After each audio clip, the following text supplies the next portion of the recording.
She's quite a girl. Okay.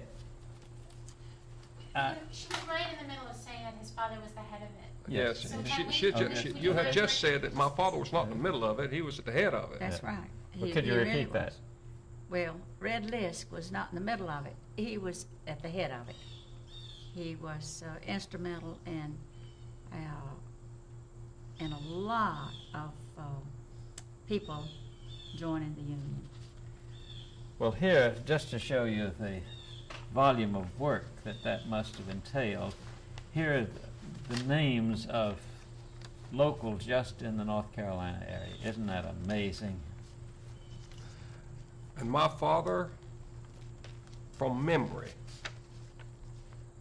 could call the names, I believe, of the president of the local, the secretary. He could tell you where the best place to get a hamburger was in town, the place to stay away from. I don't mean this to come across as just a proud son bragging about his father, but my father was a very intelligent man, and he worked very hard.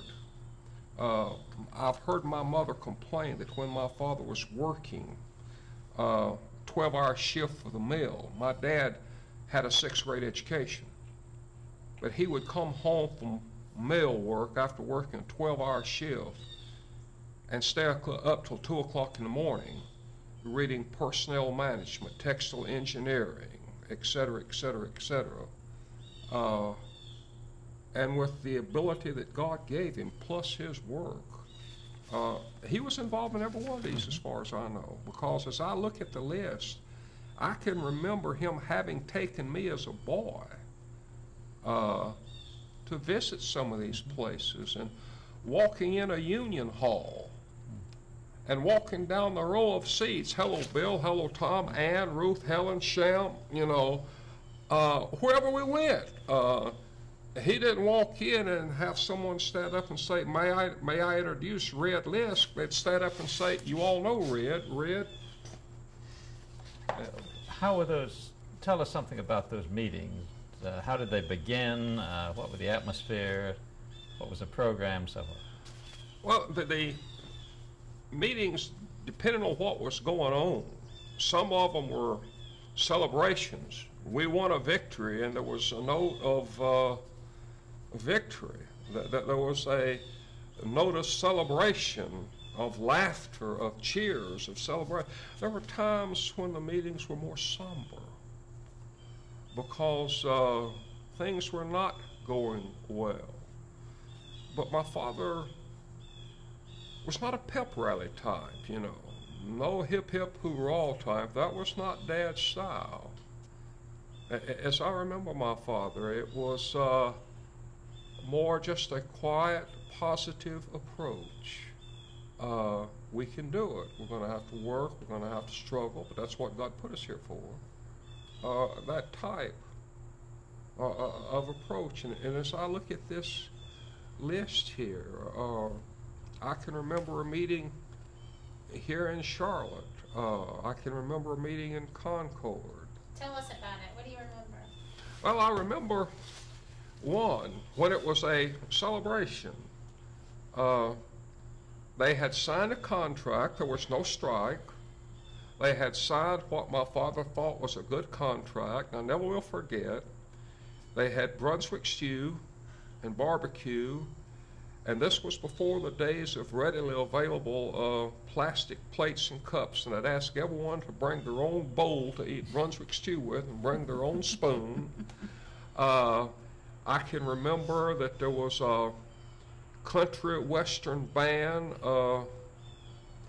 If I remember right, it's a group called the Briar Hoppers. It used to be on television, on the radio here in Charlotte, North Carolina. And I can remember some of the sight gags and jokes that they pulled. And my father spoke as a part of the celebration. And I can remember I was, I don't remember exactly how old. I know I was small, too small to be turned loose and left on my own. But whoever was the master of ceremonies, I don't remember, had me stand up and said, "That's Red's boy, look after him." And somebody handed me a bowl. You know, I was carried around on a platter all evening. Man, I thought I was in heaven. And it was a party. But I can remember another meeting where things were not going well and there was no celebration. But it was a somber, though not despairing, and there is a difference, note at the meeting. I'm trying to remember where that meeting was. It was not too far from here, because I remember we went over after supper. We had an early supper and drove over. And I can remember what the hall looked like. I can remember the building, but I can't remember the place. And my father spoke. And it was one of the first recordings I ever knew about. We didn't have recorders then either that were very available. It was a wire recorder. And I heard my father give the same speech again, and it amazed me that they were able to record and play right back. Yeah. And I can remember that meeting. And it was, well, the only way I can say it was like a wake, and I don't really know what the issues were, but I remember my father's approach being, we've lost the battle, but the war's not over. And that is one of the things that amazes me, is that this was such a tremendous effort. It involved so many people were put their hopes in it. They got defeated, and after defeat, the tendency is to blame the leaders. And yet your father and your father continued in the work. So did Rosa May. What gave you the courage? What sustained you? The battle hadn't been won, and the needs were still there. And there was a sense that we're in it now. Let's keep on and to get to the end of it. Get what we started out to achieve. I think that's the biggest. I would agree with what you're saying, and I would go back to what I said earlier about my father. Because of his commitment to his concept of what was just and what was right, it was more important, I really believe, in my father's mind, or at least as important, to fight for what he believed was right than to win. I really believe that one of the driving forces of my father was not to put up straw men, not to fight for something that was of no significance, but where a principle was involved. Whether you could win or not was not the issue, and certainly he liked to win, and he liked to, see that. But he would much rather have a win-win situation than an I win, you lose situation. And as long as there was a principle, he felt it was more important to fight for that principle than it was surrender. Even though you couldn't win, you didn't surrender. Do you have any other questions? I have lots of questions, but if you want to stop, that's fine. What I think we should do then is take a short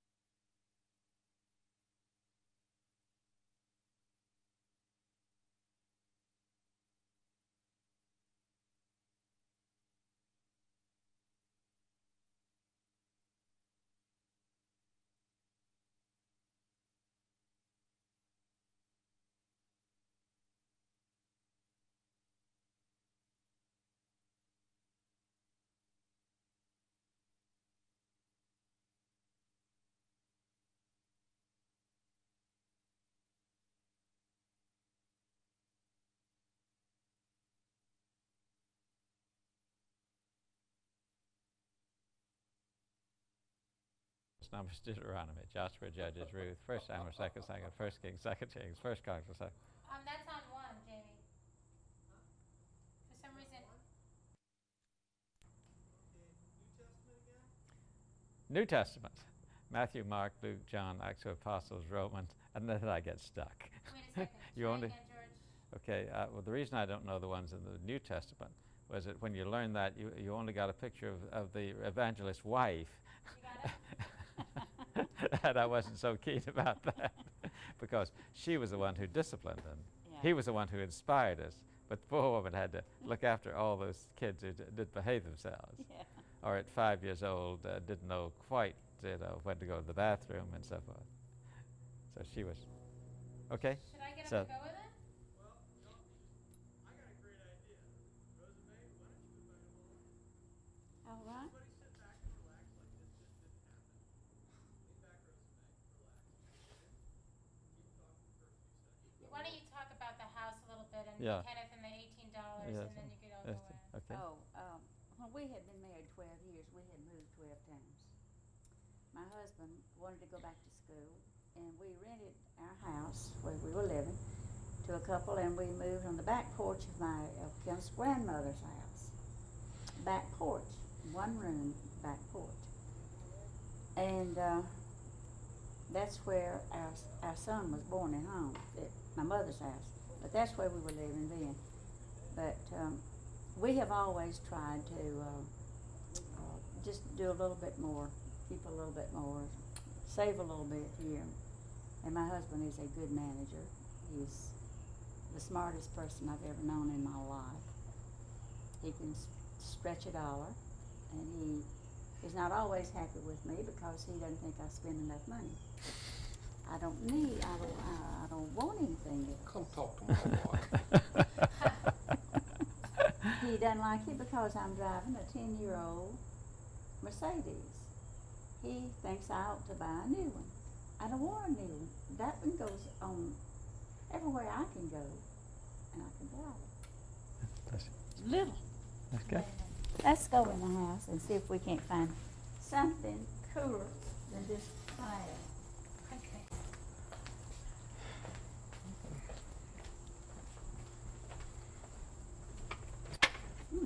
Almost thought we were.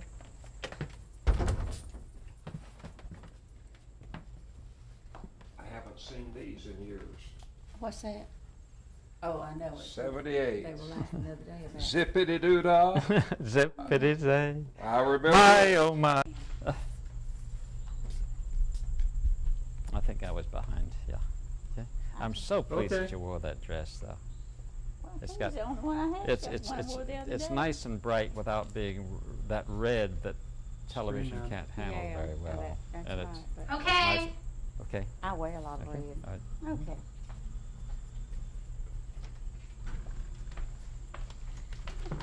Come on in.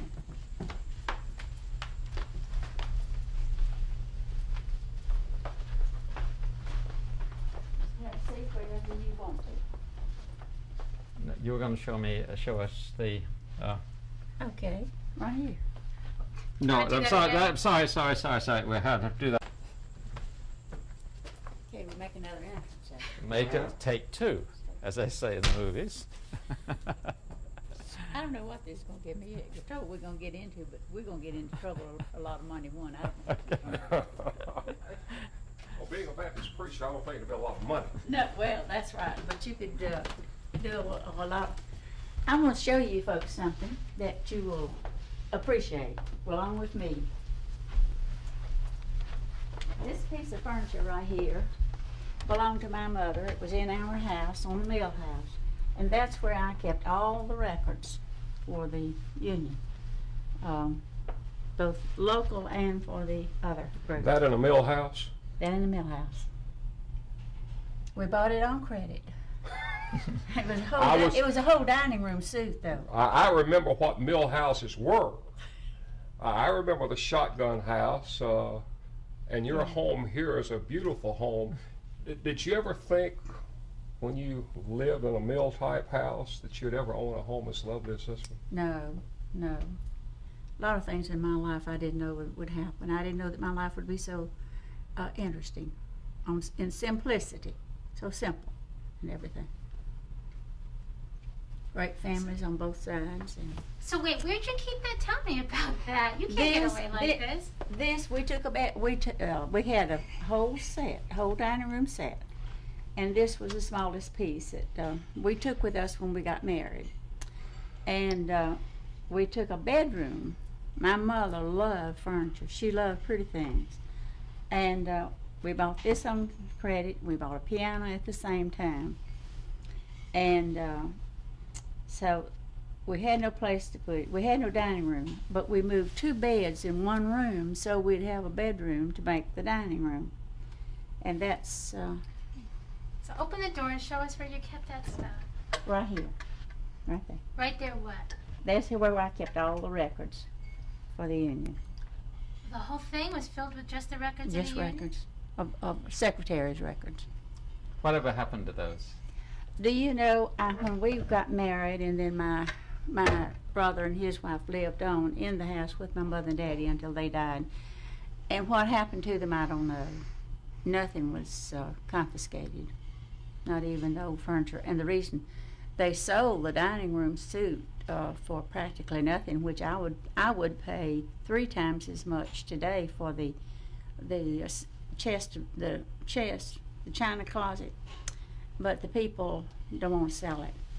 And I just love to have it. I don't have much place for it either, but I'd make place. I'd do that like we did the bedroom soon. Move it out. I have one other question. How long? I mean, it all didn't end just in 34. I mean, we know we've seen letters that lasted for a while. How long were you filling that up? Oh, I suspect 2 or 3 years. After? Well, with beginning, I mean, through it all, and then 3 years afterwards. And were you seeing red that whole time? Yeah. Mm-hmm. They were working together. Yeah. We know that, but we need for you to always, elaborate a little bit. Oh. Well, because of the nature He of doesn't work. remember me because he was a small See, child. I was just a child, but I And can I remember remember growing seeing him. up. And I know how Dad worked, and the secretary was indispensable to his work. There was constant communication between the secretary, which was her. He got a copy of every letter that I wrote, everything I did. Really? Mm-hmm. He was sort of like a boss man. Because he was over us and interested in the whole process. Carbon paper, no faxes and no photocopiers. Oh, no. That's right. So you'd come home at night, and where'd you write? Where'd you do all this work? On the dining room table, in the dining room. Which is where Dad worked. Yeah. Dad had an old Remington 5. Remington ran 5 portable typewriter. Dad never had a typing lesson in his life. And don't ask me how, but Dad learned to type this way. And he would type 48 words a minute on that old Remington ran 5 this way. Typing his letters, reports, and what have you. But your letters are so neat. Oh, I'm ashamed of the copies some of them I see, and I said, surely I could do better than that. But I probably did it at midnight or 3 o'clock or any time after midnight. See, she and my father both did not work an 8-hour job and say that's it. There was long hours involved. During this time, I went to school at Sacred Heart, and I'd go to school at 8 o'clock. I would come home and dress, or undress as you would say, and go to work in the mill and work from 2 till 11. Back up the next morning. And I had to do my homework in between that, plus whatever we had to do. And most of this I would do on the weekends, of course, because we'd have the meetings on Friday nights or Saturday nights. Which is the same type schedule my father had. Yeah, exactly. Oh. So you really didn't realize you were working that hard, because I think you had a pride in what you were doing, and you had support from people, and you knew you were fighting for a cause that you hoped it would help a lot of people that you loved and had worked with and lived with. So it's an experience. And a lot of this has come back to me since this started, and But I haven't forgotten your daddy, Red Lisk. Few people who knew him as well as you did ever would. No. You know, my father was not a plaster of Paris saint, but there was something unusual about him. Oh, People remember him. That's right. I remember one time they had an office in Charlotte. It was on Trade Street, and it was sort of a temporary thing. And I went over one day, and my daddy would take me early in the morning. It was a day that I was off from work, so maybe I'd gotten off from work. And I went over that morning, and I worked all day, and there was nobody in the office but me. And time came to come home, and I was not through, so that meant Daddy had to come back and get me. So somehow or other, I got word to my daddy that I believe I would just stay over there that night, stay at a hotel, which I did.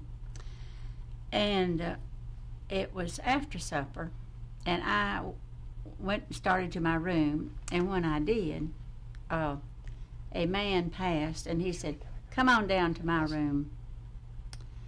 That scared me to death, because I guess he thought that I was whatever. So I had some friends in Charlotte who had gone to school where I had, and I called them and I told them I didn't much like what's going on, and I told them what happened. They said, "We'll be there and get you in 15 minutes," and they lived within a quarter of a mile, I guess. And I went down to the desk to see if they were going to charge me for a room, for the night. And they gave me my money back and didn't charge me, so they came and picked me up. Now, you just didn't go to places and stay in Charlotte, by yourself. But I didn't know anybody else over there at that time. The world has changed. Yeah. I'd probably be as afraid today. Well, my wife, because of her work, fairly frequently finds herself going to a hotel, what have you. Mm-hmm. Thinks nothing of it. No, that's right. Well, would you like to have a seat, and I'll see what my husband is doing for us.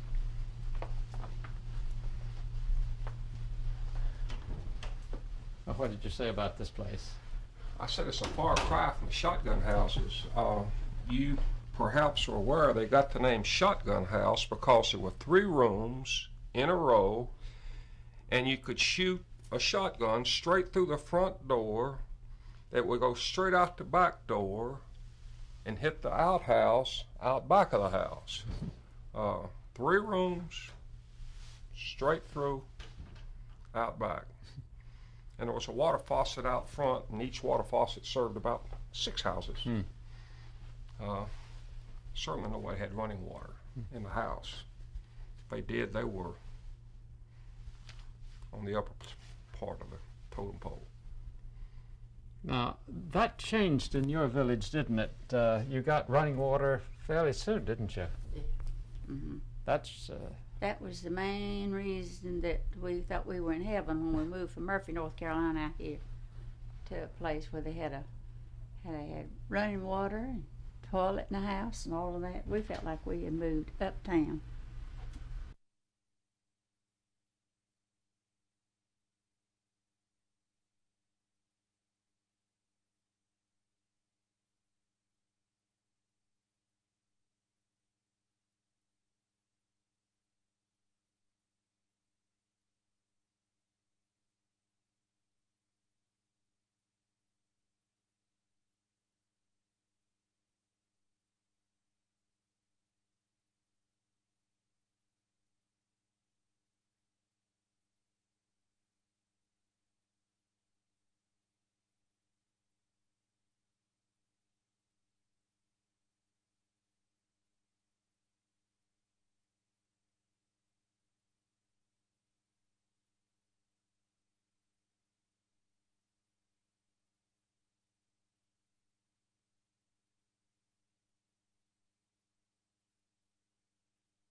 How you Good doing? to see you again. Good to see you again too.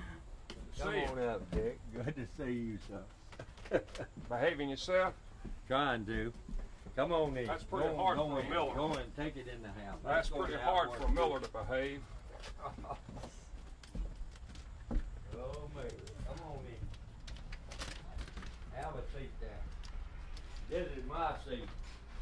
Well, you're like Grandpa now. No, that's right. You remember when Grandpa had his Yeah. chair, God could come, but he didn't bother the radio or Grandpa's chair. That's right. This is my chair.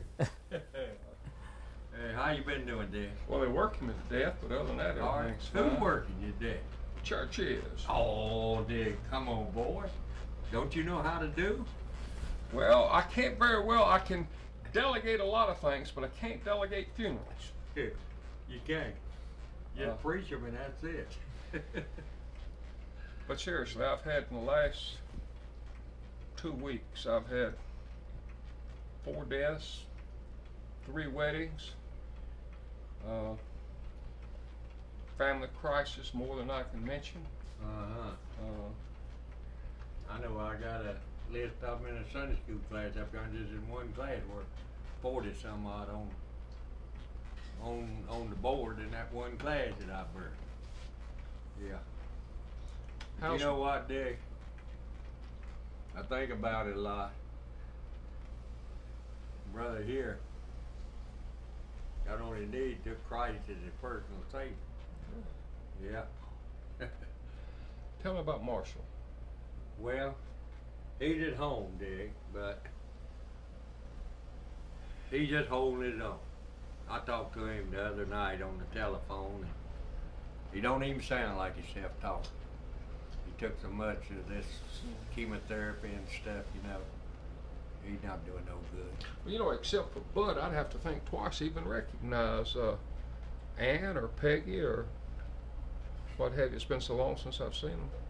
Helen, come on in here and see my nephew Dick. You ain't seen him in a long time. He's still the same. Okay, Got a lot more hair on his head, I believe. Dick, you don't look like you changed it. Except you got a little heavier, I believe. My weight really hasn't changed, it's just shifted. Yeah. The That day I got comes out in here and goes Yeah. in behind. the day I got married, I weighed 207 pounds in my wedding Oh. suit. That was 1955. The other day I stepped on the scales and I weighed 212. 212. 5-pound difference. I've been losing weight instead of gaining. Oh, he has gained a lot of weight. Yes, he- See, Yeah. He just growed up. That's what's the matter with him. I'll tell you Come what, join. truth, Dick, you growed higher, I believe. well, no, I'm just getting better looking. Yeah. Yeah, you growed tall. Growed. Yeah. You was Well. real skinny last time I saw you. Well, I told How Uncle old are Frank, you I now, weigh Dick? the same, it's just shifted. How old are you now? I was born 27 December 31. 31. That'd make you what? Well, the Army says I'm 60. 60. Yeah. That don't seem like you ought to be that old. Well, I Which agree your with old that. Uncle Frank will be 80 now in October. Yeah, I'll be 80. Still going. I preach Sunday morning, Sunday night too. Still I kicking. won't make 80. Joanna hit me in the head with a frying pan. Oh. He's gonna live. You'll have to call him up Judgment Day and shoot him. I'll tell you, a lot of people said, boy, I'll be glad to go to hell, but I ain't in no hurry. I want to go. I'm going when I die, but I ain't in no hurry to get there. I want to get the last caboose out. Many of them got to be free, buddy. Well, I can remember the story you told years ago What's about the old boy that went to sleep in church. And preacher said, everybody want to go to heaven, stand up. Well, everybody stood up except the old man in the back who was asleep. And everybody sat down and said, everybody wants to go to hell, stand up. And the old fellow just heard stand up, and he stood up, and he looked around and said, preacher, I don't know what we're voting on, but it looks like me and you's the only ones in favor of it. I used to tell them, one nigga. When I had an old boy one time at the church, one Sunday morning he come in, he'd been out all night. He's a young fella.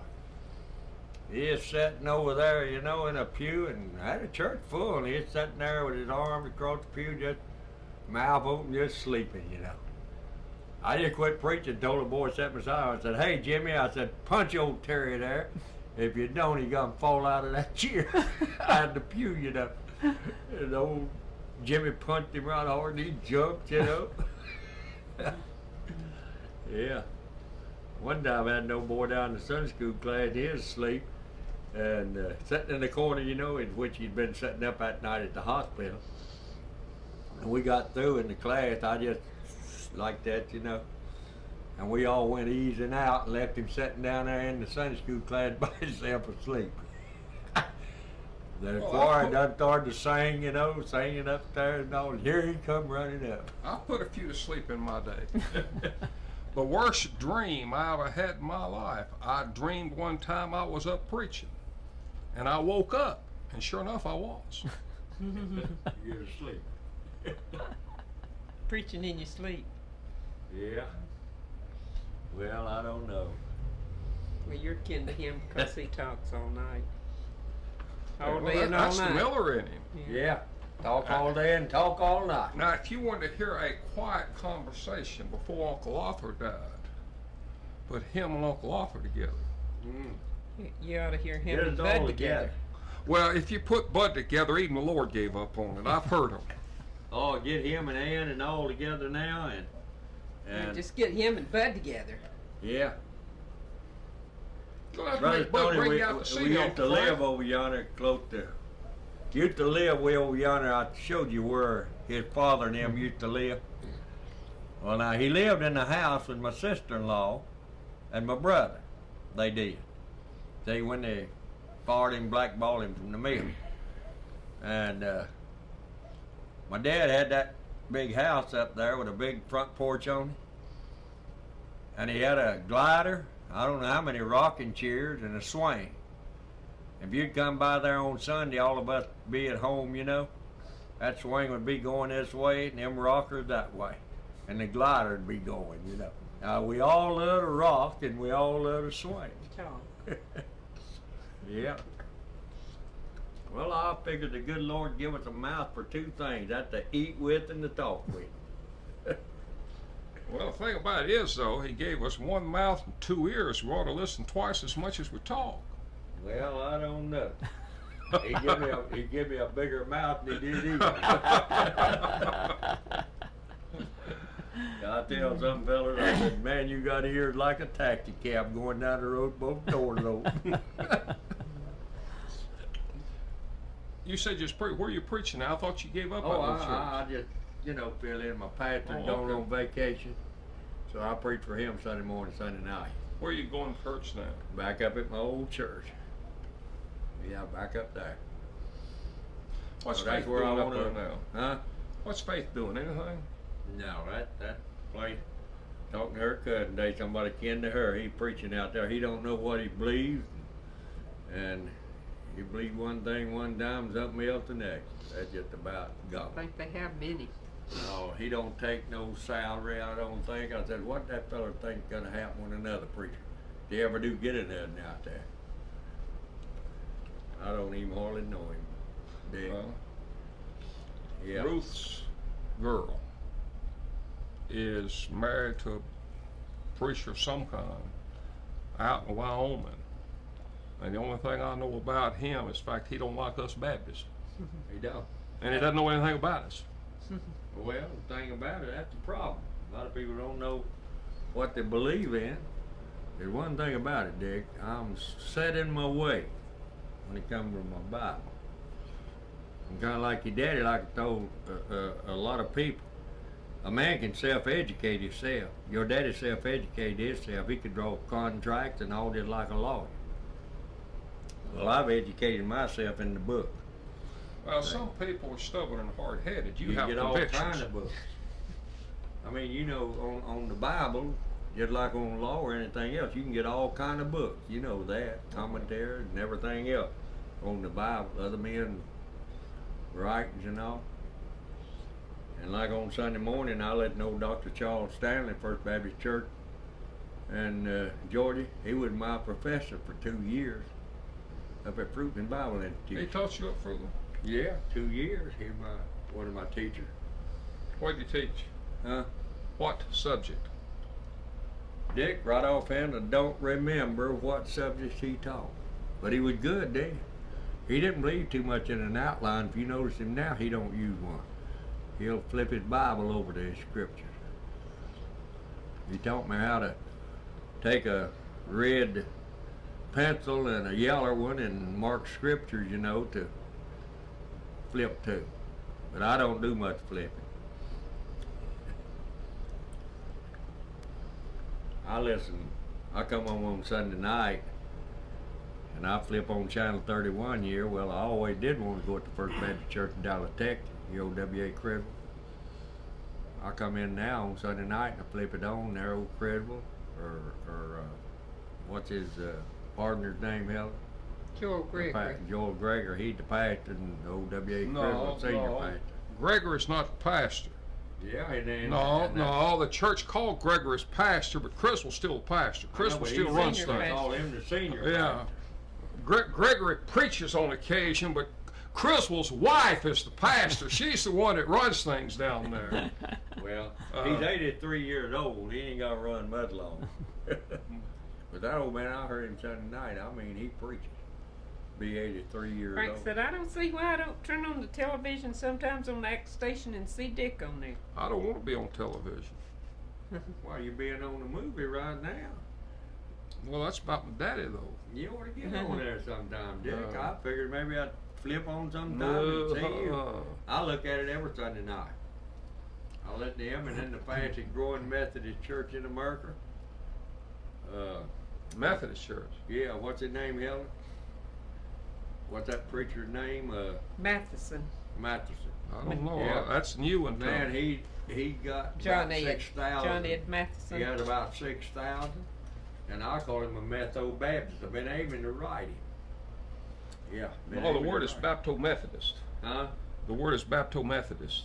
Metho Baptist. That's No. what I call him. When I lived in England, the local Methodist churches did not have enough pastors, and they put us on their circuit.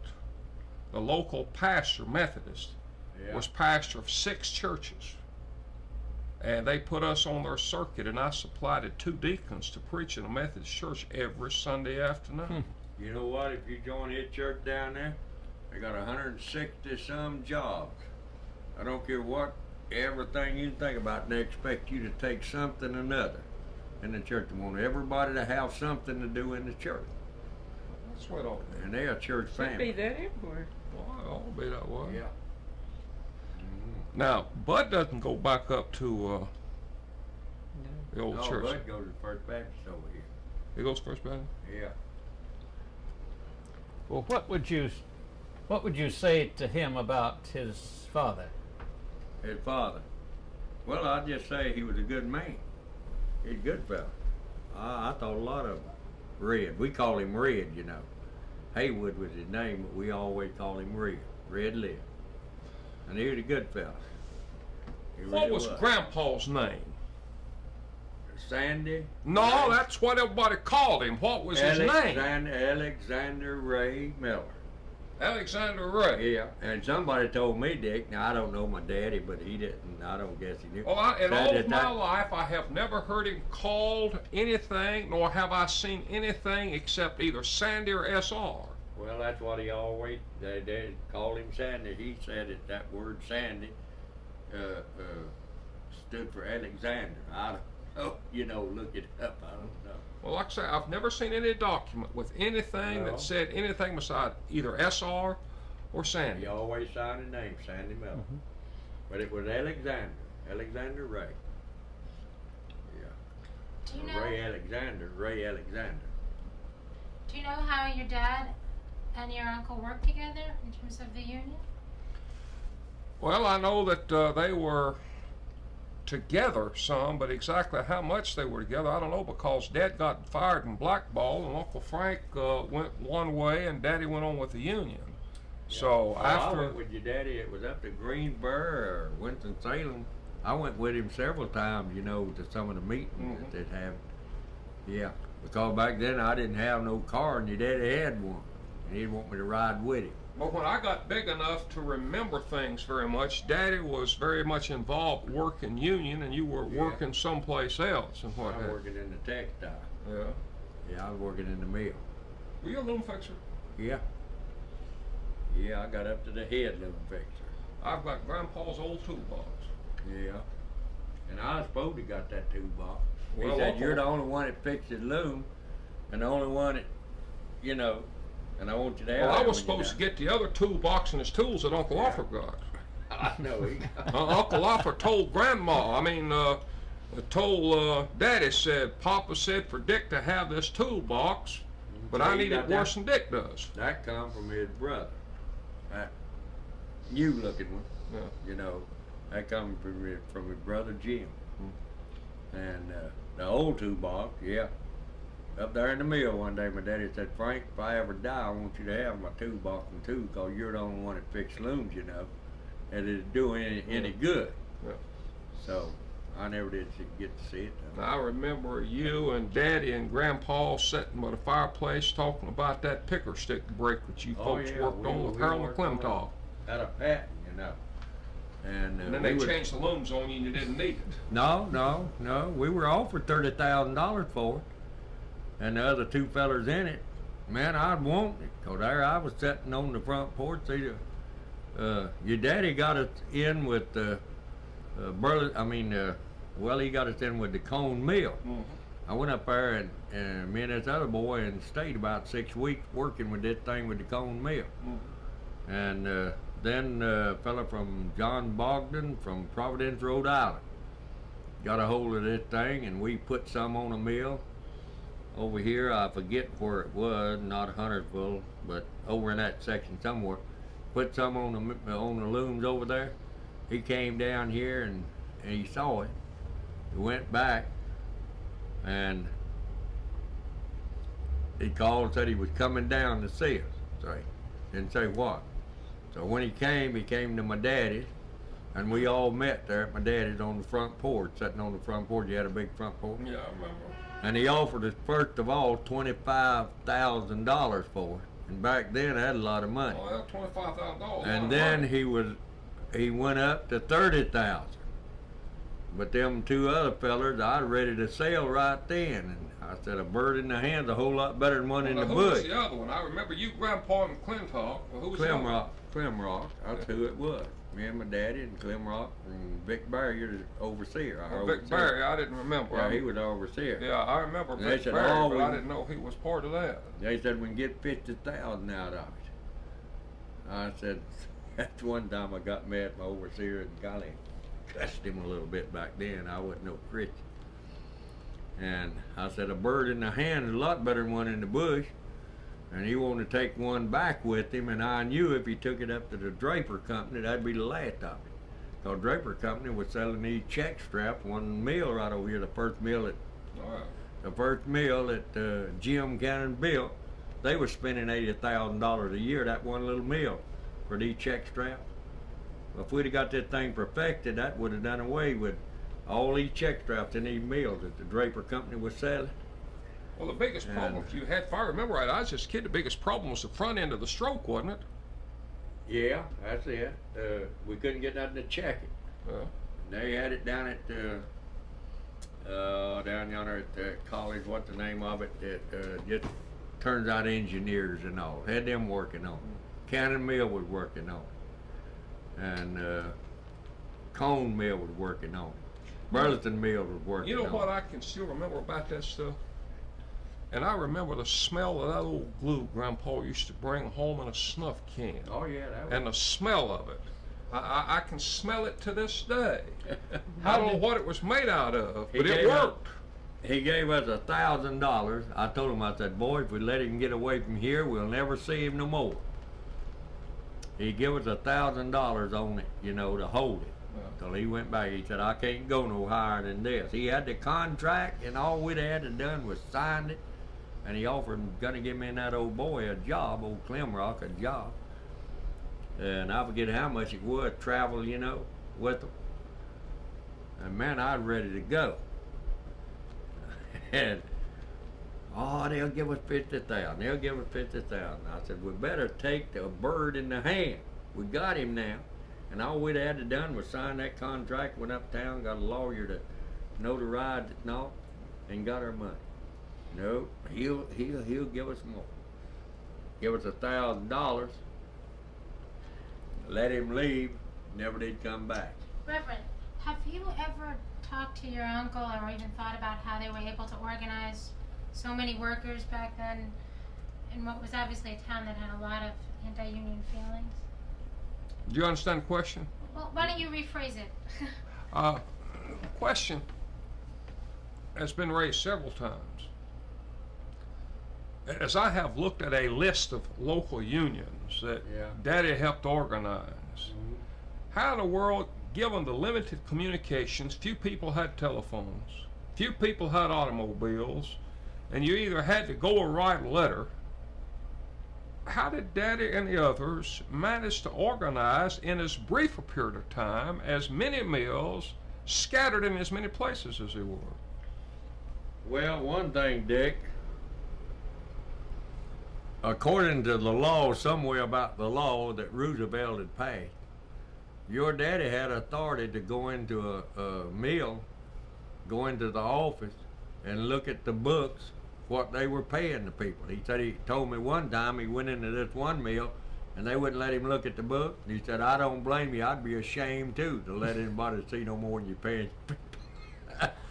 And your daddy was a persuasive feller. God actually was going to call that feller to preach. See, I heard him preach at the Methodist church one time. He went to the Harmony Methodist church. And he could get up and deliver a sermon. And he knowed how to get up and talk to people. And he was persuasive with his speaking, you know. When they announced he's going to have a meeting somewhere, you know, and get a group. Now, if I'm not mistaken, he's the one that organized the Cone Mill. Most of them, a couple of them wasn't organized. He was. But White Oaks and Bleachery. I'm trying to think of the name of the bill. In the 30s, Congress passed a bill, I'm trying to think of the name of it, that guaranteed unions the right to organize. That's right. Which overrode some local laws, and it guaranteed the unions had certain rights in terms of gathering information. That was the Wagner Act. Yeah. Wagner So Act. your dad had a right to go into the mill office and act to see their books, you see, as an organizer. You see, the Wagner Act came after that 34 strike, and the fact that the mill owners wouldn't hire a lot of these people back, so they realized they had to have something quite independent of the textile code. So the next year, the Wagner Act was passed. See, my dad was one of the ones they would not hire back. The way my father wound up working for the union was he was blacklisted. Yeah, he went right on with the union. He wasn't out no time till he went right on with the union as an organizer. But I don't know what he was when he retired. He had done worked himself up above an organizer. Well, he carried several titles. He was regional director. He was vice president.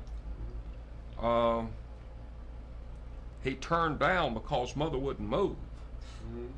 He turned down an opportunity to move to international headquarters in New York because Mama said, I ain't going to New York. And if you go, you can go by yourself.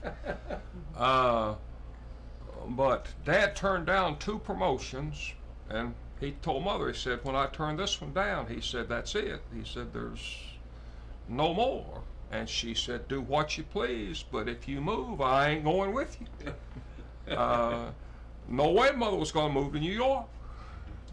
And that's the way we wound up staying here, and the way Dad wound up running the Charlotte office. Yeah. I know he'd been promoted up to a whole lot higher than. Well, he served on the executive council for, I don't remember, I've got a plaque out in the car. He served on the executive council of TWA, what have you, for years. Yeah. See, he had a heart attack, Dick, before he retired. You remember that well. Yeah, I remember I was And, Pastor Sulphur they First let Baptist him, Church. They just let him stay on there till he got something built up, something else about his retirement. Well, Daddy, after he had his heart attack, he went back to work and had another heart attack, went back to work and had another heart attack. Daddy had about 7 separate heart attacks Yeah. before he died, and he kept trying to work, and he'd work part-time, have another heart attack, so forth and so on, and he was valuable enough. They tried to keep him on as long as they could. Yeah. But I know he liked so much time getting something, and that's one reason. And they told him just come over here and sit around. You know, you don't have to do nothing. Just come on over here. I wonder if we shouldn't start showing your uncle some of those documents and pictures that you brought up here. I can show him what few I have in terms of documents. I have pictures. But as I told you, most of the documents were destroyed. They're out here in the car. Okay, make a phone call first. But Judy ain't happy. You okay, Judy? Get your boom up. Okay, come please. Up and back a bit, Judy.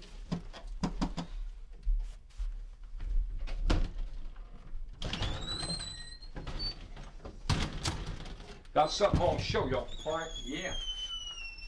I'll be glad to see them pictures. You got one with him when he was at the LBJ?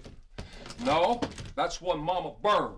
No, there's somebody, one in the family got that, somebody. Well, Mama 'Cause I saw burned it. one that almost caused a divorce. Yeah, I saw one that somebody had with him with President Johnson, LBJ.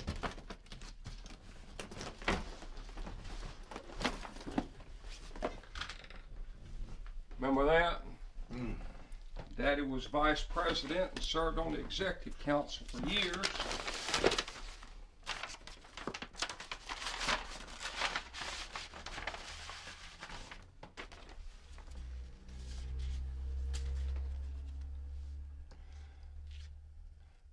There's a picture of Mom and Daddy I took in Bristow when Lynn was a baby. But here's something you'll remember. That bring back old memories right there. Where'd you take that at? Bristow, Oklahoma. That's a picture of Daddy when he was a baby.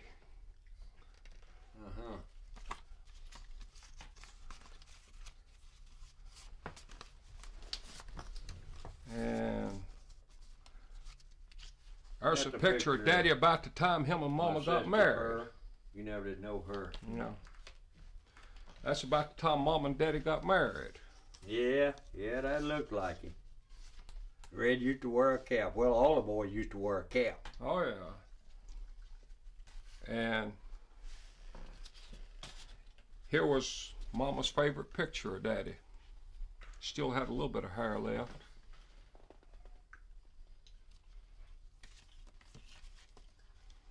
I believe I'd seen him before. And there was one when he still lived over behind Brown Mill and Shotgun House.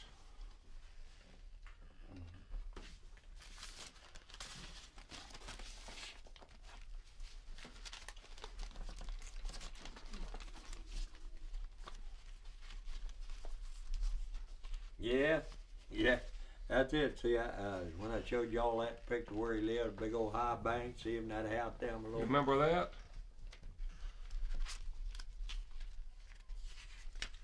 Yeah, that's your mama. Yeah. Did you know back along then, they didn't know about putting braces on teeth? Your mama's been a lot. She was a pretty woman anyway, but her teeth protruded, you know, right small. They didn't know nothing about all that back then when she was young. You know, as high as Daddy rose in the Union, after having spent all of his life and what have you, here's a list of his total assets when he died. That went with his will. That's a list of his total assets.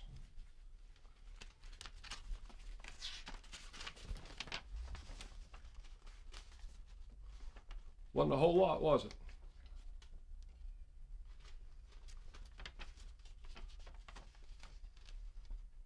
More than I'm making, Dick, now. Look how much cheaper stuff was. What's that, George? Marriage license. My father's marriage license. My father's marriage license. My father's draft card. Columbia, South Carolina. There's the last good picture of Mama.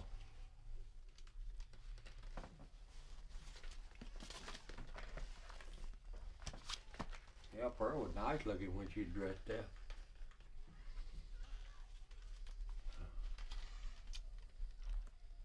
Wilbur Mills knew my father quite well.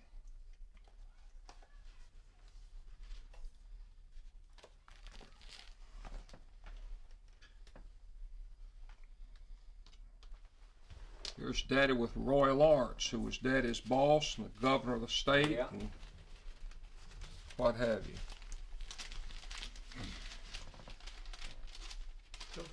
More like this. This was typical. Right there.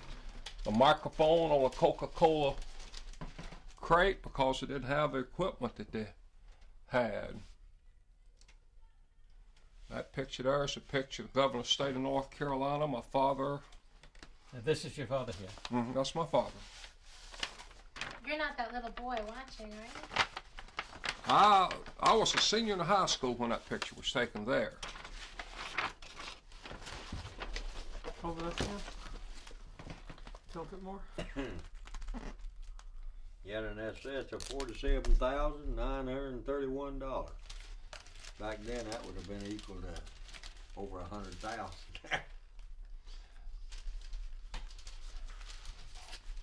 There's my dad about the time I was born.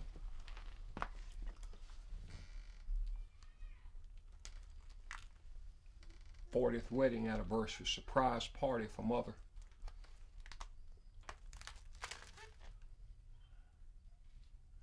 Here's my father speaking at one of those typical meetings we talked about a while ago. That's a banquet. That was a celebration. This is your That father. was that's my father speaking. And back here, this is That's the my little dad. go on to call him Red. Yeah.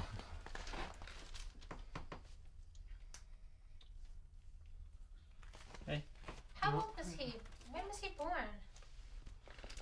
He's got a death certificate in his hand there.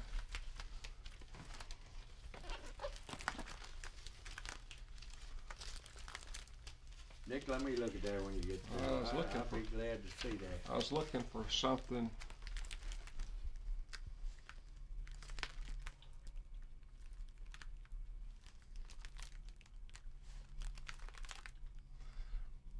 It's got nothing to do with my daddy, but I like that picture and that one, even if I did take it.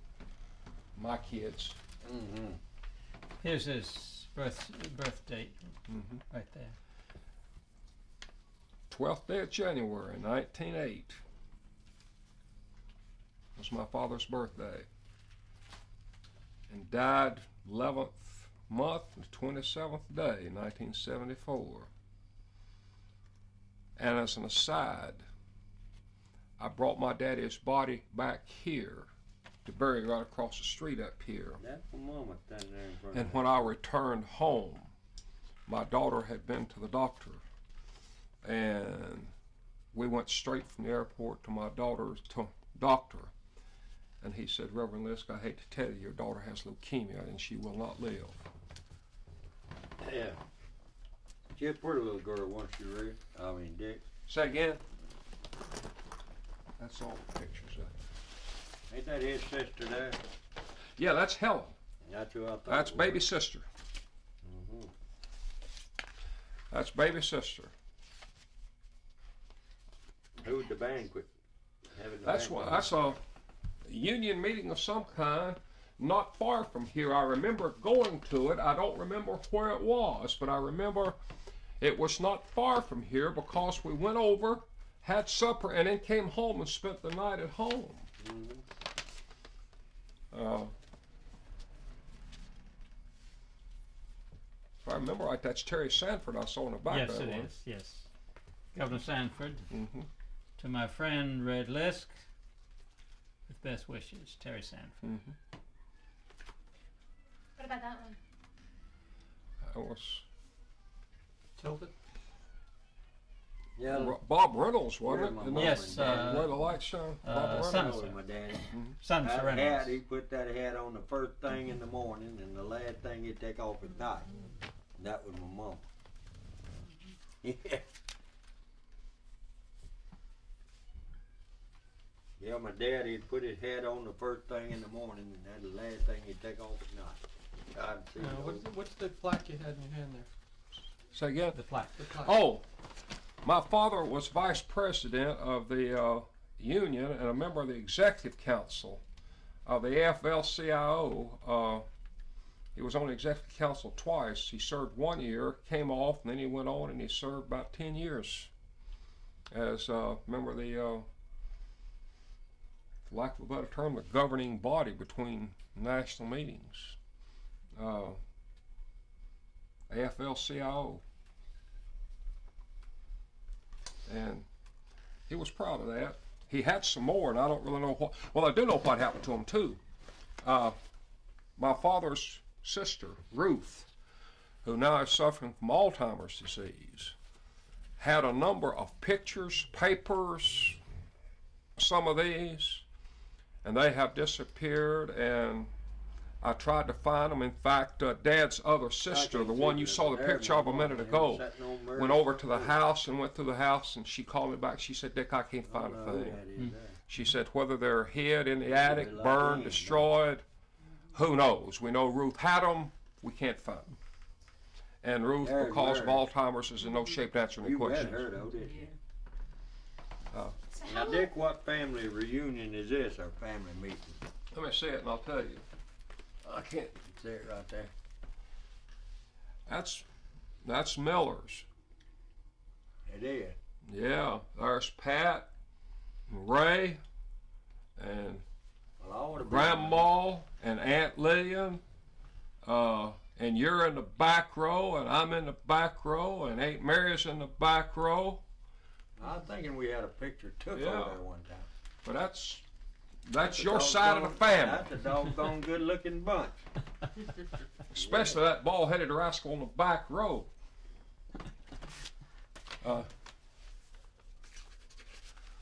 So how old was your dad in 1933? Can you see me on Figure that? it out. 1908. Born 1908. So, Your dad born 1908? mhm. Well, I was born 1912, and I'll be 80 in October, so you can figure. Now that's the thing that amazes me, is that all of this organizing was done by men who were so young. Your father was 24, 25, 26 during this time. Oh, Paul Christopher was about the same age. Howard Payne was just a little bit older. A fellow named Gay in Georgia, who led the campaign down there, was also 24, 25. George, could you repeat that? You know, I could hear you rustling a little bit, and Yeah. it's such. The thing that amazes me is that all these, most of these fellows who led this big organizing campaign and finally the strike were such young people. well, that's true. And an awful lot of it was just sweat. Traditionally, mill shift changed at 7, 3, and 11. And the organizers would be at the gates of the mill at 7, 3, and 11, passing out literature to the people going in and coming out. A week after week, that when they weren't working their shift, they'd be there. They'd go knocking on doors at home. They'd go to the coffee shop where the men gathered to have a cup of coffee or something stronger. They would hand address letters, and it was just a one by one by one, day by day by day grind, and it wasn't always easy. There were threats, No, like I told intimidation. him, I said people lived in the mill houses, you know, and you couldn't get a job back then. No. And if they found out you're talking union, brother, they just about put you. If I hadn't been with that Patton, with my overseer, you know, that Patton, Yeah. he the one that told me that they talking about you out in the big office. You say. Well, I remember one of the maddest I ever saw my father was a man and his wife got thrown out of a company-owned house because their daughter joined the union. And they were told, if you can't control your daughter, you're not the kind of employee we need, and we're going to make an example out of you. So they threw the man out of the house, and while Cotton Textile Management would never on record admit the existence of a blacklist or blackballing, they would never publicly admit to it. But the fact of the matter is, it existed. And I remember how angry my father was at the fact that because a grown woman joined the union, her father and mother lost their job and were thrown on the street. This is some of the types of intimidation that went on, and the control mills had. If you lived in a company-owned house, traded at a company store, that they had you. And it took courage to buck the system. Dick, ain't this the picture here that, I mean, the thing that I wrote, This Is Your Life? Probably so. I took the movie. I had the movie camera. Probably so. When I went to Bristol, and that's my son who's the baby. This Is Your Life, and I took. He told everything in you, and some things he ought not to. I took the picture. I believe I told you about it. That is the home where he was born, and then the church he first went to, and then the city of Concord. And then I took my tape recorder and put it on it. You see, I talked it off. Local newspaper. Wait a second. We're there. Rolling. Okay, I'm not. Okay.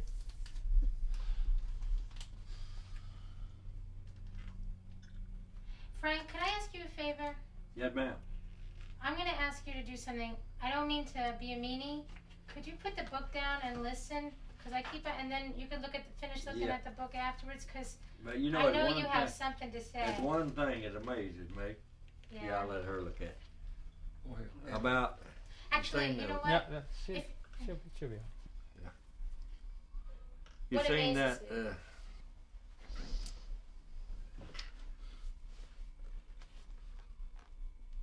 One thing that amazes you?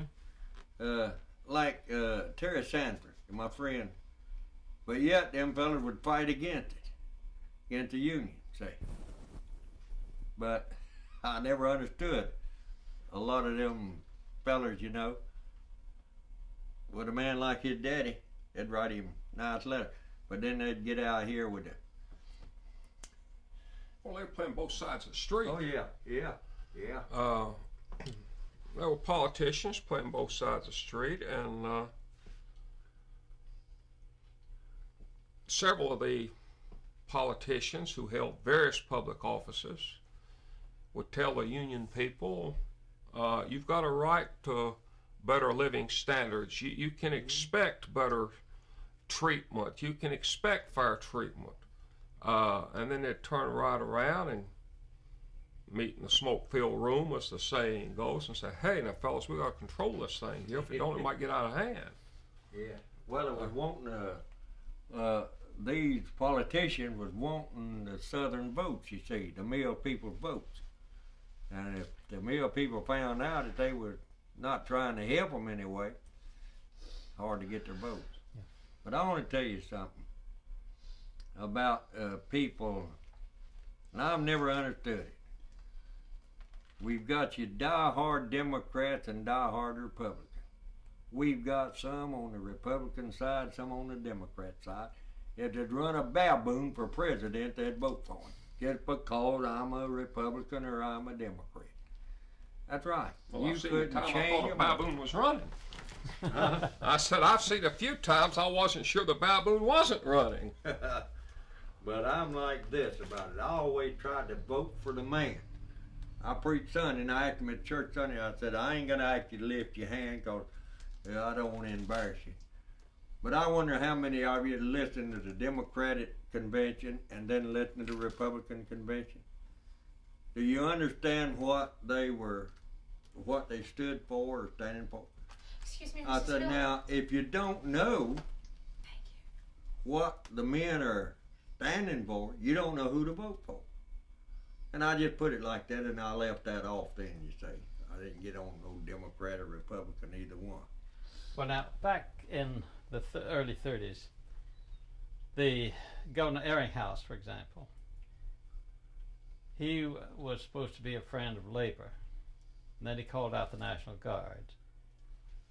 Governor Johnson in South Carolina had worked, he pictured himself as he presented himself as a mill worker. Actually, he worked a couple of summers in the mill, I think. Talmadge read Gallus's, bragged that he was a friend of labor. And yet, when the chips are around, every single one of them called out the National Guard. What about that? Well, the truth of the matter is, the mill owners were a part of not a royal family, but a small group of financiers, wealthy people, oligarchy, I guess is the best way to describe it, who actually own the soul of the state. Charles Cannon is reported to have said one time that North Carolina had the best legislature he could buy. And the truth of the matter is that while these men talked labor support, they were controlled body and soul by such organizations as National Association of Manufacturers, the Cotton Textile Organization, et cetera, et cetera, et cetera. And while they may give lip service to the labor movement, the truth of the matter is they owed their political life not to the unions, but to other forces. And my father recognized this and dealt with it in many ways. And Uncle Frank ran across the same thing. It happened on a local level as well. Local government here in Concord was owned body and soul by the local mill owners and what have you. The average working man had very little influence on local government and what have you in terms of actual decision-making process. See, I believe I told you this before. Now, Charlie Cannon, the old man Charlie Cannon, done some good thing for the people, you know, the textile. In fact, he's the one helped to get our hospital up here and still out of his foundation going to it. But, like Dick said a while ago, he dominated Concord and Kannapolis. He didn't have to come out. He had other men doing it for him. See, now, I was told, I don't know how true this is. I'm not telling it for a fact, that our city here in Concord, Cabarrus City and all, it was totally Democratic. But when the national election come, Cannon would vote Republican. I was told that, say, by a different one. And I know he did that granddaughter he had married that feller. He was a strong Republican. You know, one of his boy that married his granddaughter. Now, they dominated. See, they practically run. Fact is, Mr. Charlie had a man up there in Kannapolis. He came to my home one night and stayed till 12 o'clock. My son run against him as a House of Representative. Now, he worked for Cannon in the House of Representatives. So he'd get off and go in and have a meeting, come back, and he'd been paid by the state and the county, and by the county too, you see. Dwight Gwynn.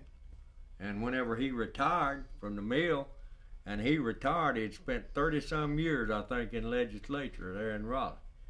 I imagine that old boy made more money lobbying than he ever made, you know, working in the mill. Because he stayed in Raleigh doing lobbying, you see. Well, for the different groups. why was it that the unions, the working people in the mills, who were much more numerous, they had many more votes, it seems to me that they should have had some political power. Well, the thing about it, though, you see, you didn't run for an office in Cabarrus County here until you saw the head of the political party. And he was told by the higher-ups who to run and who not to run. And they used to, in the cannon mill, they'd come around and tell you who they wanted you to vote for. And if they found out you didn't vote for their man, you was a goner. See, they'd find some reason to let you go. And so they had the people afraid. It was not just a matter of numbers, it was a matter of leadership. Who would stick his neck out to get it chopped off? And if anybody from the mill workers, mill hand, if he started talking too freely about opposition to the established powers, he woke up and realized he didn't have a job, he had to move out of the company house, he couldn't get a loan to buy a house, he couldn't get any credit at the bank, he couldn't what have you. Now the thing about it now, you see the farmers and people from other places have moved in here, and now they own their own home. They don't have to depend on the cotton mill home for their home. And now it's a lot easier. That's why they're getting as far along with the cannon mill, Field Crescent Cannon, as they are now. Because there's so many people that own their own home, and they don't have to depend on, you know, really depend on the cannon mill for a living. Well, there's, as a part of what you're saying, back in 1933-34, if you lived here in Concord or around Concord, unless you had an independent source of income, you were either a tenant farmer or you worked in somebody's mill. And under either circumstance, whether you were a tenant farmer working in somebody's mill, you were at the mercy of your landlord, who was tied to the mill, or the mill, and there was an interlocking network. I can remember my father talking on one occasion, and I won't call names because I'm not plumb sure of some of the names, but in one community where by family ties and business associates, you could take 6 men and account for the newspaper, the waterworks. There was no public waterworks. The waterworks were privately owned. The only trucking company, the only radio station, chairman of the board of control of the local hospital, and president of the bank, and president of the Saving Loans Association. Now, if a man wants a loan, if he wants to buy a house, if he wants to any kind of financial agreement, if he wants to build a house and simply get water to his house, he had to deal with the same basic power structure. And this was the type of thing that the union dealt with for years. And the thing about it, I remember it well. They never let you get ahead where you could hardly buy a house. You could never save no money. About the time you think that things are gonna work out all right, they kept you in debt about all the time. You know what I mean? The mill would shut down for a week, go on 2 days a week. Well, you having a family, and if it hadn't have been for the old grocery stores on the mill hills, and those men would let people buy groceries on credit, we'd have starved to death back when I was a boy coming out. I mean, you know, now my dad never did do that. But fellas like me, young man with a family, I had to buy my groceries on credit and pay from payday to payday, you know, pay for it. Now today, And I still traded with my grocer man till he went out of bed. Though he might have charged a little more, but I said, bless the Lord, he took care of me when I couldn't take care of myself, and I'm not about to leave him now. And I stayed with him. Well, he went out of bed. The local grocery store not only, who was it? Chris Coughlin. Yeah. Chris did. Well, the grocery store not only served as a place to buy groceries, he served as an informal banker. Mm-hmm. One local grocery stores that I worked in a few days just as a child stock boy would loan money. You paid back $5 for 4, and you paid the next payday, but it went down not as a loan, but it went on the bill as groceries, and the total payback amount was written on it, and if you didn't pay it back the next payday, you owed another 20% of what it was. But to show you, he spoke of Grandpa, to show you the kind of system that we had. I never will forget how hurt my grandfather was. My grandfather worked in one mill for 37 years. And Grandpa had a heart attack long about Thanksgiving. And the mill at that time, every Christmas, sent a bag of candy, fruits, nuts home with all the employees. But the year that Grandpa had a heart attack, I'll never forget, the only time in my life I ever saw my grandfather cry.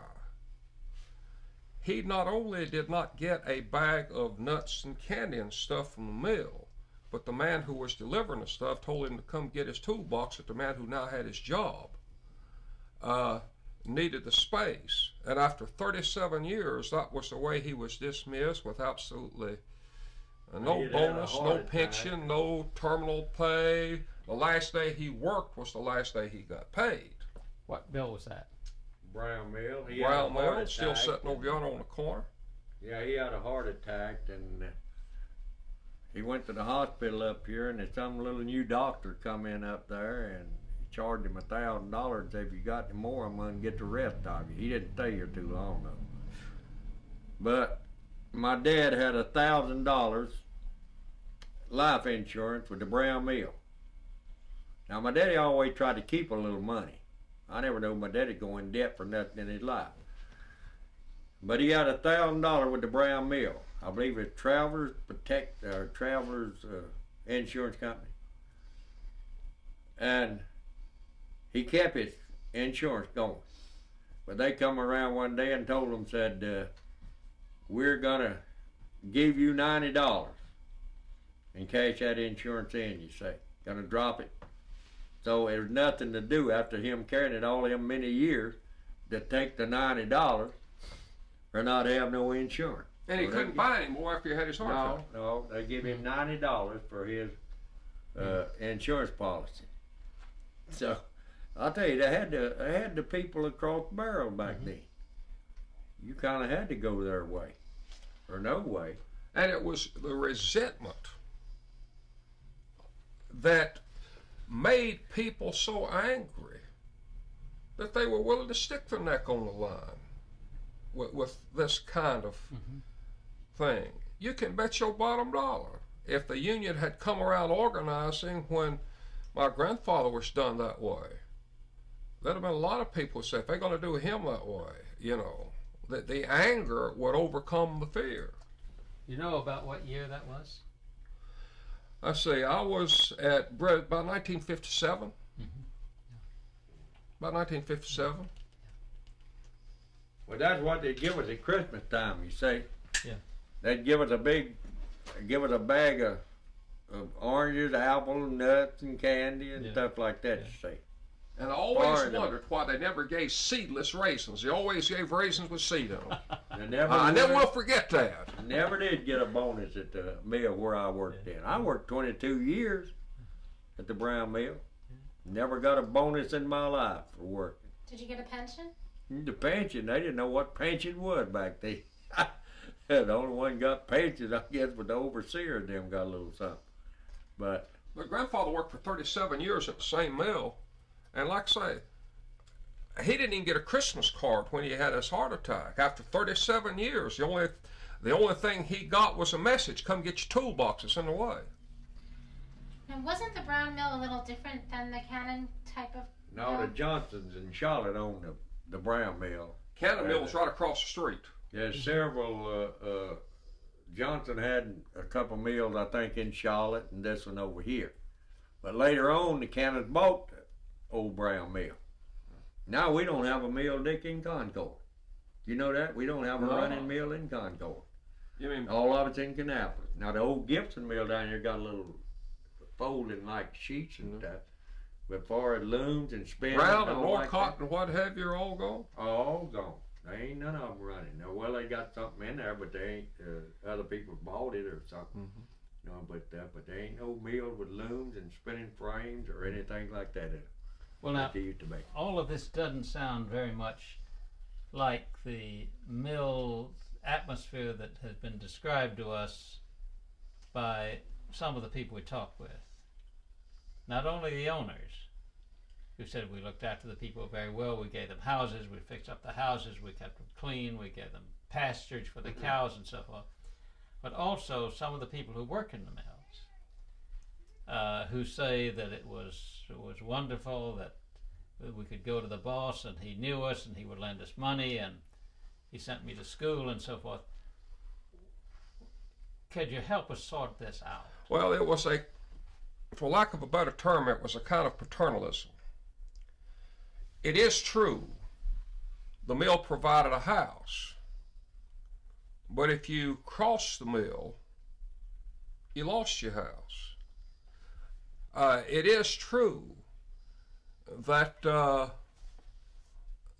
mill owners did a number of things. For example, they sponsored, baseball was very popular when my father was active in work, and we had semi-pro baseball around here, and the mills would sponsor baseball teams and what have you. And the mill did sponsor various activities. Was it not the 4th of July? We used to go out to Harris's Lake every I don't remember.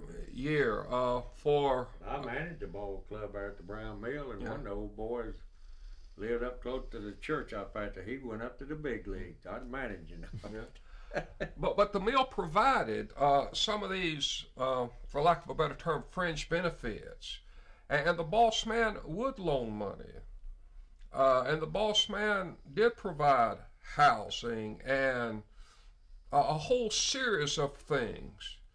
But back of that was always, if you question, if you cross, and you knew where the line was, you lost it all.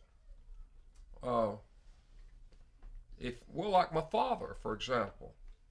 My father was a good employee, except he was a union man. And for that reason, he was thrown out of a mill house, blacklisted. So there was always this two-sided. Did these folks tell you that they had to pay rent on them houses? Yes, sir. You had to pay rent. It wasn't too much, but you had to pay rent. The mill owners worked under what one cynic described as the golden rule.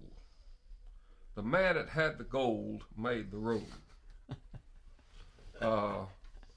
And that's the way the system worked. When did that happen to your dad? And could you describe what happened to your family? Well, my dad was living in Shotgun House.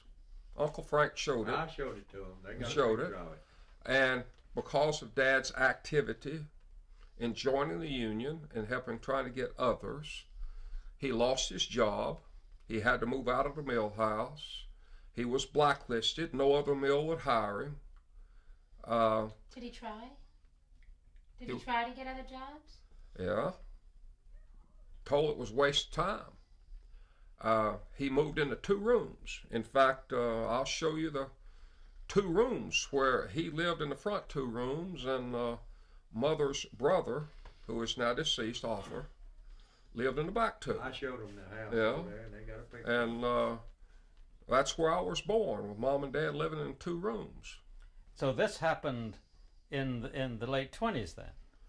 No, I was born in 31. Yeah, but when did your father lose his job? 30, When did the strike come along? 33 was it? I don't know when was the strike. That he lost it during the strike or before the strike? During the strike or right after, you know. As a part of the whole process. I'm not sure whether it was just before or just during, but as a part of the process. I think, Dick, he was helping to organize them, you see. He was working, helping he was organize working them. in the mill. And he was elected, and the straw that broke the camel's back was when he was elected secretary of the local group that was trying to organize. That was the straw that broke the camel's back, and as the English friends would say, he got the sack. I want to tell you something else, Brother Stone. Somebody told you the overseer loaned money? Well, they might have done it, but I worked for 22 years, and I never seen my overseer ever loaning anybody any money. I really did. Never seen them loan any money. They might have been a good friend. A lot of things went on in these mills back yonder, you know, because there's a lot of hanky-panking going on, you see. But like I told you, they had the people across the bar. And I never knowed my boss man to loan nobody money. He might have done it, but if he did, he never loaned me none. I never asked him for none. But I never seen it there where I worked at. Yeah. Well, there may have been, but that was the exception, It was. not the rule. That was not the way things were. Now they got a group over there at the Norcott mill, padding the payroll. They had some women over there, Yeah. and when they was out, they'd mark them in, you know, and they were padding what they call padding the payroll, marking them in, and then the women drawing their salary as though they was out. So I get the overseer was getting part of that. I know There were other part of a lot of them. Well, I remember one instance. I don't know where it's the same instance or not. The overseers was getting other fringe benefits from some of the women besides the money. Oh yeah, well. You heard about that? Huh? You heard about that? I can't put any documentation and prove it, but Yeah. I heard it. But local grocer would charge you what they call usury interest rates on a personal loan, then write it down as Groceries. groceries. Oh yeah. In fact, It's 20%. I saw a man. I've seen the man more times than one take money out of the till and hand it to an individual. Write a ticket up for groceries. See, everybody bought groceries on credit. And when you get, as we said, a bill of groceries, there was a carbon made. You'd be given one carbon, and you had a slot, spring-loaded clip. Oh yeah. And every time you get some, it'd be put on that spring-loaded clip. And then on payday, the slips would be added up. And that's what you owed. And if on your clip you had a bill that said groceries, $30 or whatever, that was part of your bill. Brother And you were Tony, expected to pay it all. I went to the bank one time and I borrowed $200, and I started loaning money. I loaned a fella $5, payday every 2 weeks. Get 6 1/4 back. That $1.25 in it. Man, get $10. That's $12.50 back. I didn't care whether they paid me back or not. Just long as they paid me the interest on it. Say, and some fellas paid me high $30 for $10. And I got ashamed myself one time about that thing. It was right at Christmas time. I went around and told them all I'd knock it off. They just didn't owe me nothing, you know. Well, one other thing. I've been reading a lot in the old newspapers, and every time the union started with something, then there'd be communists. Anybody who came out from the other side, it was communist. It was people from the north, or it was communist. Now, I grew up in Winston-Salem, where I never met a communist. I didn't know it. Where did all this come from, and what did it mean to you people? Communism to me never meant anything when I was a young man growing up. I knew what the word was. The only thing I remember about communism is Eleanor Roosevelt saying some of my best friends are communists. But communism was a non-issue. When I was a kid growing up, the biggest issue is, do we have something for supper? But why that constant business in the newspapers about it? Well, you see, if people go to talking about a union to try to slow it down some, they'd get word out, you better watch yourself, because that's headed up by the Communist Party. See? And the old IWW was held up as a model as what unions were all about. The Wobblies were held up by the powers that be. This is what unionism is. This is what unionism is. And the truth of the matter is, the IWW was on the fringe as far as textile workers union concerned. The other thing that we keep on hearing is that all the organizers were outsiders. They were from the North. Oh, yeah. Yankees were not trusted even when I was growing up. But was your daddy a Yankee? No, my daddy was a Southerner. But I'm very serious. We tell it as laughter. But there was a residue of mistrust of the North that was a hangover from the Civil War. I'll give you an illustration that came out just 2 years ago. A classmate of my son who was in law school, his mother decided to buy a new car and demanded a car that was manufactured totally in America. No Japanese radio, no French tires, what have you. And she finally got one that they guaranteed was made totally in America, and it was a Chrysler product, and Lee Iacocca found out about it and called the woman. But anyhow, the son who was in law school with my son said, "Mama, don't you know World War II has been over for a long time?" And her response, "I ain't forgive the damn Yankees yet." Now, I'm talking about anti-union mythology and the old story that the unions came from the North and the organizers were foreigners and from out of town. Could you all comment on that? Well, there was some truth in that, because a lot of the organization of unions started in the sweatshops in New York City, and it started among immigrants. And if you read your history of the workers' union and the sweatshop conditions in the so-called loft factories of New York, there were an awful lot of first-generation Americans here, and it's not really race, it's more culture. But cultural discrimination was very strong. For example, such terms as spics, wops, mix, waps, etc., were very commonly used, and the discrimination and the attitude was toward national origin. Even though you stand a man up, you couldn't tell where he came from. If he opened his mouth and he had an accent not like yours, he was automatically an enemy. He was different. He was foreign. But now, When you take up in Massachusetts, you know, my brother used to drive a truck up through there. And that's where your manufacturers used to be, your textile. You know that up in Massachusetts. And he'd tell me, he said, "You know, Frank, you go through a certain town now, it's like a ghost town up there. Empty houses, you see, and they moved down here, a lot of them. Came from up there to the textile too. And the companies came down south to get away from the union.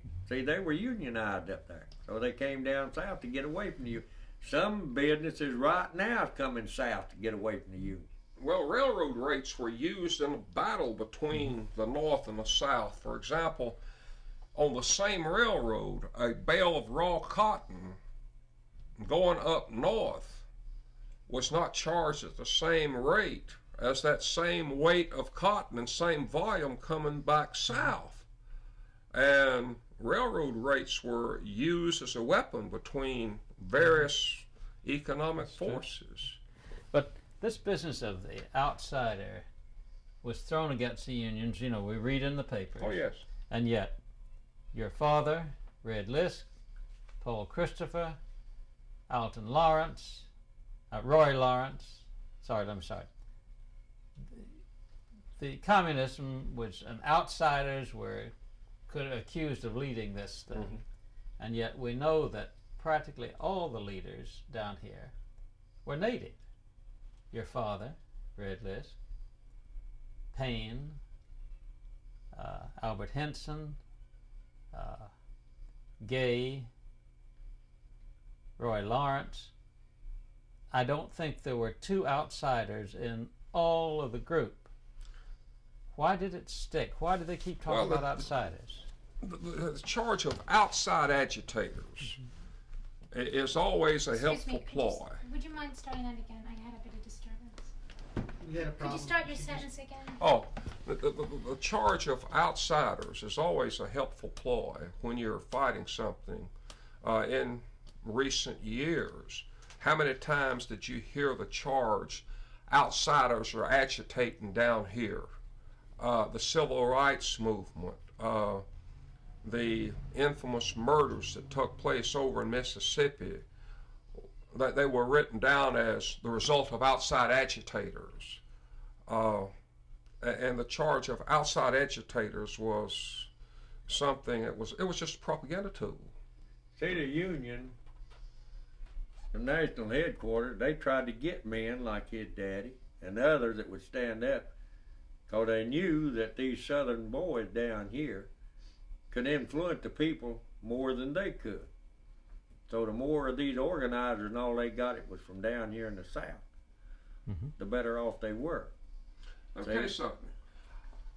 A man named Lisk, who grew up, or who was born in Stanley County, which is just over the road, who worked in Brown Cotton Mill, was a far more effective organizer than a fellow named O'Brien, who came from New York, or Stein, who came from who knows where.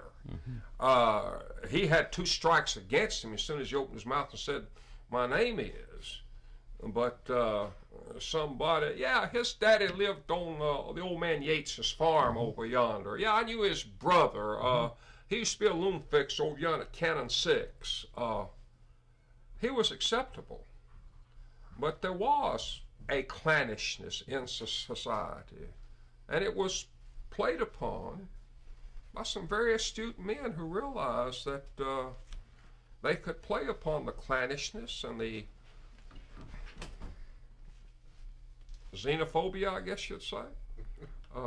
And yet they were groveling practically to get northern money and northern management down here. People are inconsistent on a lot of things. That's the thing that as a Southerner, I've always been amazed by. If it's management, if it's money, we'll do anything for them. But if it's ideas that come from somewhere else, foreign. Who was it said, "Oh, consistency, thou art a jewel." And we are totally inconsistent at times. In our philosophies and our attitude toward the world, we're not consistent people. Do you think that in any way people considered the northern investment, northern money to be payback for the damage from the Civil War? I'm not sure I understand the question. Run it by again. Well, they said they always wanted northern money, and to invest in the mills, to start up mills. Yeah. Do you think they sort of in a way consider it reparations? Well, the typical mill worker did not. No. Now, I can't speak Towns. for the people. This is Uncle Frank's boy, Bud. Oh my goodness. Peace is gone. Come in, Bud. Hello. 7 o'clock meeting. I'm running late, but I thought that was you, Dick. Hey, Hey. Hello. watch that thing. Yeah. That's my son and Bud. Good to see you, This is Bud. Mr. Stoney and Hello. his son. Glad to know I you. met her one Yeah. time. I met Yeah. him one time. That's the girl that works with them. I forget her first name. Judy. Judy, yeah, Judy. We Well- can get in. And that's Dick. Dick, we're You almost know through. him. Are you going to church with your son? No, I've got a meeting I've got to go to. Yeah. What time is your meeting off, Frank? What time do you need to leave? When you leave. We better leave right away. Well, No. Well, that's all right. Yeah. well, Yes. let me answer the question Okay. Yeah. Good. here.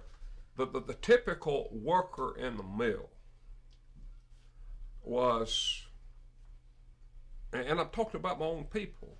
I'm not putting them down, but they were semi-literate, and they were so concerned with having something to eat tonight that ideas of reparation, who caused the Civil War, who owes who for what, were not part of the dinner table conversation. They were more concerned with the day-to-day affairs of just, do we have enough money to buy shoes for the kids for school? Do we have enough money to pay the doctor bill? Do we have enough money to do this or that or the other? And questions of reparations for the average working man, which is where the union was headed, was not in the agenda. Has it changed?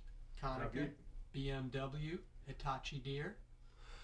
Well, we're in a different ball game now because the America now who is losing a job to Hitachi, BMW, and what have you, he's concerned about a job being taken away by some foreigner.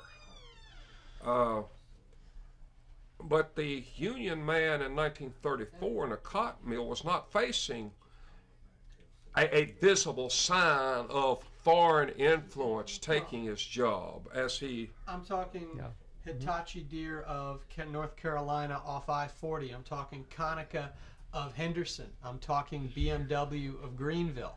Yeah, but what I'm saying is that in 1933, you didn't have that problem.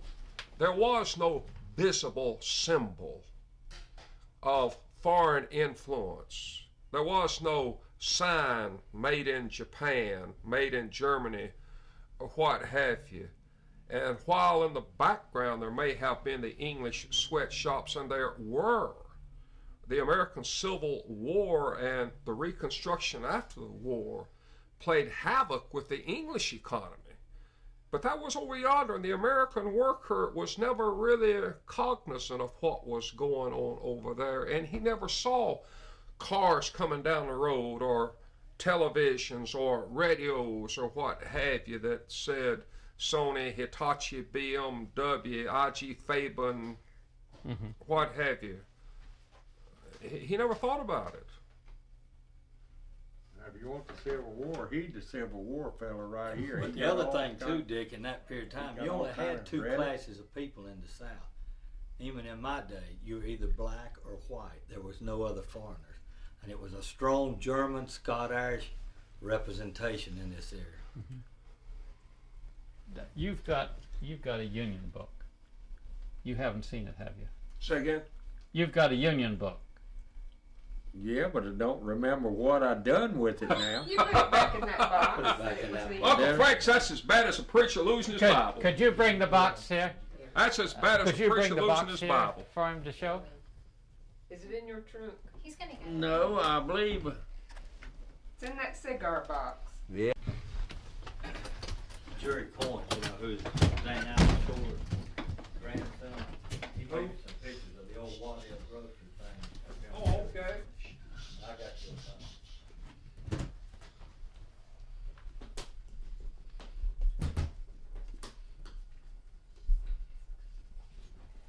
When you gonna come see us? Oh yeah, here it is. Now my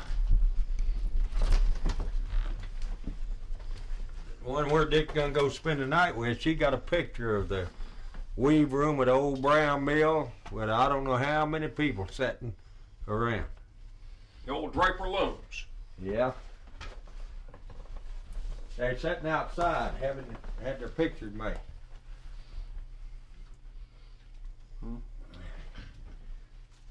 Now you gotta watch this fella here, 'cause he's a Civil War man. They're Yankees, but you got which he finished the University of North Carolina. Yeah.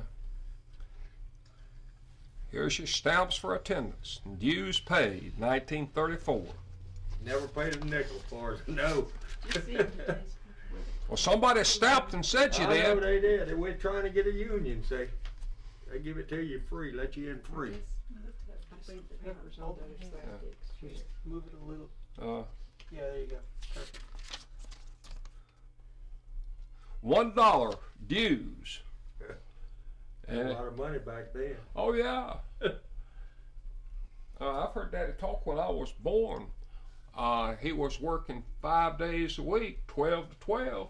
When he started working, he was working 5.5 days a week. Yeah. Worked a half a day on Saturday. And played baseball on Saturday afternoon. That's right. And made more money playing a baseball game, pitching baseball on Saturday afternoon than he made the rest of the week. I got a picture in yonder of me and the ball team. The mill company furnished our baseballs and our suits and our bats, you know. And they done that. And I loved baseball when I was a young fella. And if the team won, they didn't get paid, but then somebody would go through the stands taking up a collection for the guy that hit the home run that won the game, or the pitcher that pitched a no-hitter, or something of the sort. Finally, over there at the Brown Mill, they built a fence around the ball field and started charging you to get in. And some of these old yeah, I remember that. Yeah, old Mooney, he had pitched for the Philadelphia Phillies and all. What was Frank's brother's name? Who? There were two Mooney brothers, Frank, and what was the other one? I don't remember. And the reason I asked... Oh, one Cowboy. Yeah. But he wasn't the one that played ball, the young one. Well, there were 3 Mooney boys at least, but 2 of them played ball on the same team.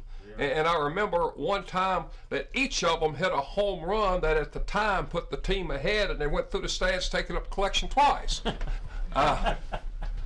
Yeah. And I remember the office fight I ever saw at a ball game was Frank Mooney. He stepped up to the plate with an illegal bat. It was flat. And the umpire told him it was an illegal bat to put it down. He walked over to the bat rack, rattled the bats, came back, they pitched the ball to him. Parnell was pitching. And on the next pitch, Mooney hit the thing over the fence, and when he dropped his bat, the umpire looked at it. It was the same bat he had just put him over with, and he called him out. And when he did, the fight was on. Oh, we used to go and play like Roberta and these other mills, and if we beat them, then we'd have to fight them. Well, whoever won the ball game generally lost the fight. Well, that was generally the place where the people would come and gather on Saturday evenings, you know, or you'd have a big crowd at the ball game. So people come down on Saturday evening and watch the ball team play. What do you think about that book? It brings back memories. I don't know what happened to it, but my dad used to have one. See, that shows that I was a union man. Yeah. I believed in it. Yeah. But my father had one that I can remember him having it in his papers, and I don't know whatever happened to it. I tell them here, Dick, about when I was coming up, well, back when the union, we didn't know what a restaurant was to go out and eat at cafes, hamburgers and hot dogs. And I tell them about the first time I ever went out, when we was at Old Patton, you know.